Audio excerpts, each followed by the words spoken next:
No matter what her reasons were for jumping into bed with him, from the bottom of his heart, he was certain that it wasn't because she loved him.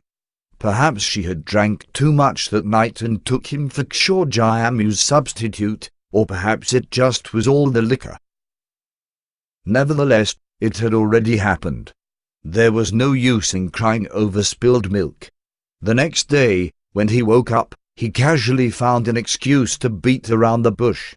In fact, he clearly knew that the deal wasn't her idea, but he still stubbornly deceived himself to believe it was true, that he never made such a deal with her. Then he could make himself feel good. He never betrayed his own brother, Kishore Jayamu. It was Kiawan Hao, that woman seduced him. His intentions really weren't innocent. He was the worst, but there was no helping it. All he could do was use that to his advantage, and vent his anger at her again and again. In the end, their relationship started to get better. He carefully cherished that.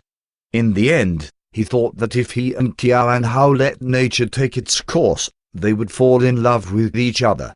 But Kiawan Xia's recording pen landed in his hands, and the way she looked at him when he walked Kishore Jayamu's face. So it turned out, it was another one of his ludicrous dreams. He was always like that. He clearly knew he was being foolish, but he couldn't help himself. At this point, Lu Jinian felt sharp waves of pain deep inside the left part of his chest. He couldn't help but raise his hand and gently press against it. He then put out the light in the cigarette he was holding. He stood in front of the window for a while, before he strode over to his desk. He pulled out the first drawer and took out 2 ripped-up pieces of paper. He put the 2 together to form a golden greetings card. On it were washed-out words, but you could still make them out. I am happy only with you. Madam Chen wasn't in. The whole mansion was pitch black. Even the lights outside weren't turned on. Kiawan Hao turned on the lights and glanced at the empty living room. She dragged her heavy body to the 2nd floor, pushed open the bedroom door, and glanced over at the wall. There were multicolored balloons stacked to form the words Happy Birthday. In that instant, she froze at the door. Up until now, she still clearly remembered how she felt whilst she spent all afternoon decorating the room. Her mind could only ceaselessly imagine what kind of expression Lu Jinian would have when he saw it.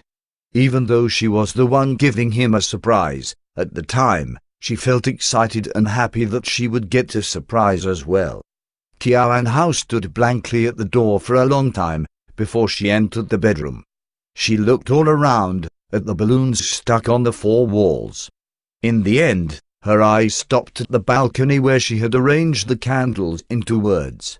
Then, as though her whole body had lost its energy, she slowly crouched down. She hugged her knees and put her head in between them.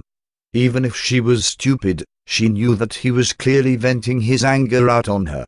Yet, no matter how hard she thought about it, she didn't understand just how she had triggered him to make him this angry.